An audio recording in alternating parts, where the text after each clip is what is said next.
Do you know that in the 1990s, one man set the Guinness World Record for the biggest kidnapping payout in modern history, over $200 million?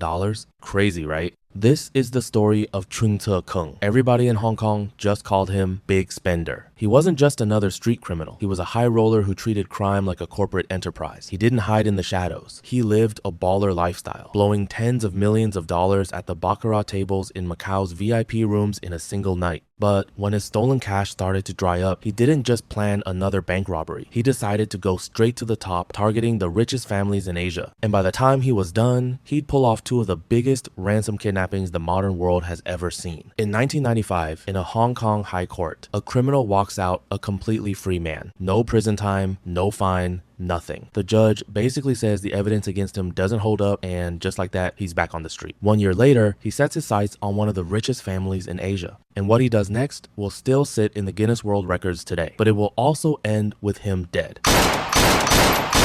Shot by a firing squad in a country that technically had no obligation to try him for any of it. By the time he's in his 30s, Big Spender is already a name people in Hong Kong's underworld say carefully. He robbed a shipment of Rolex watches worth millions in 1990. The next year, he and his crew hit a security van at Kai Tak Airport and walked away with 167 million Hong Kong dollars in cash. He gets arrested for that one, sentenced to 18 years. Should be the end of his story right there. It isn't. In 1995, on appeal, the case falls apart. A key witness recants his identification. The evidence gets picked apart in court, and Big Spender walks. His partner in the heist doesn't get so lucky and ends up with 41 years. But Big Spender is out, and he's not exactly interested in going straight. With all this stolen money, he's living a baller lifestyle. Luxury cars, jewelry, property all over Hong Kong. He pays his crew extremely well, but he's also got a serious problem. A gambling addiction. He's a regular at Macau's VIP casinos, and there are nights he loses tens of millions of dollars at the baccarat table in a single sitting. Between the spending and the gambling, the money from his heists is draining fast, and he needs a new way to refill it. So around 1996, he comes up with an idea. Forget robbing vans and jewelry stores. Why not go straight to the richest families in Hong Kong and hold their sons for ransom? He sets his sights on ka-shing, who in 1996 is one of the richest men in Asia. But ka-shing himself is surrounded by security constantly too hard to target. So instead,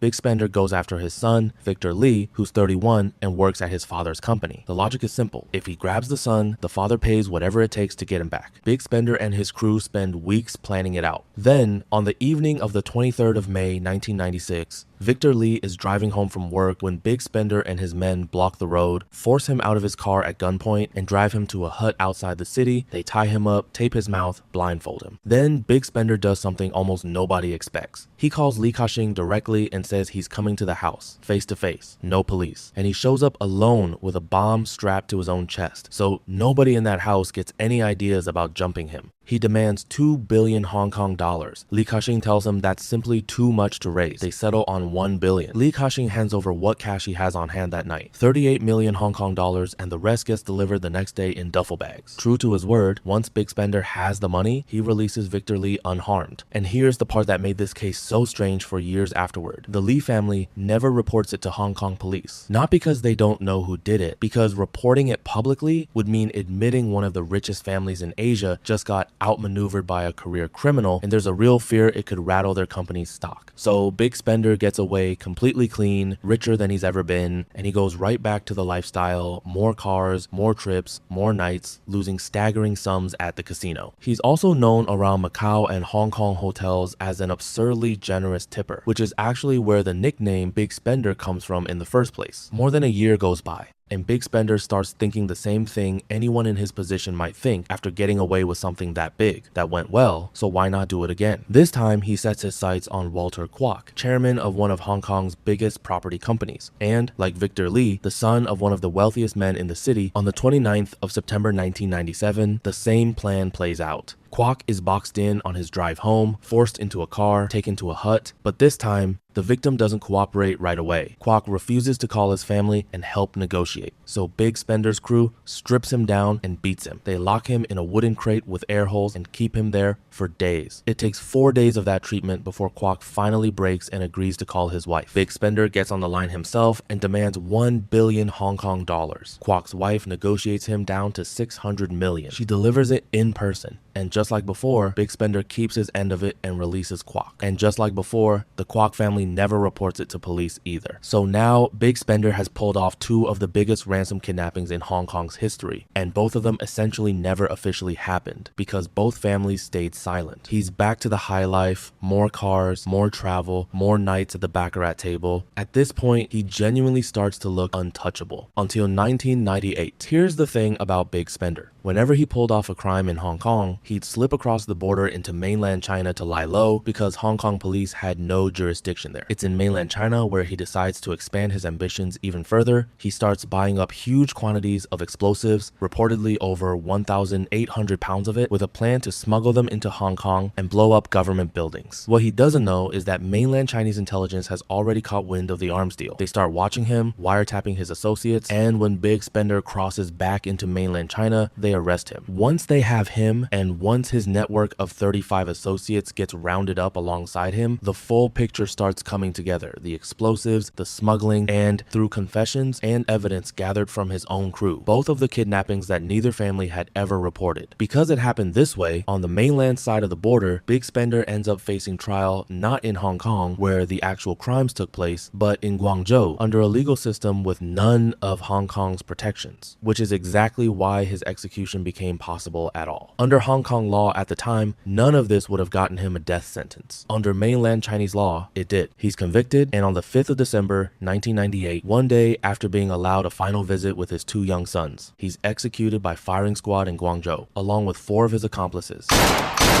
And the ransom money from those 2 kidnappings, a combined total north of 200 million US dollars, still holds the Guinness World Record today for the greatest kidnap ransom of the modern era. 2 of the richest families in Asia paid it, and neither one ever officially admitted it happened until years after Big Spender was already dead. If you want more true stories like this, the ones that sound too wild to be real but somehow actually happened, subscribe, because we're digging up another one soon.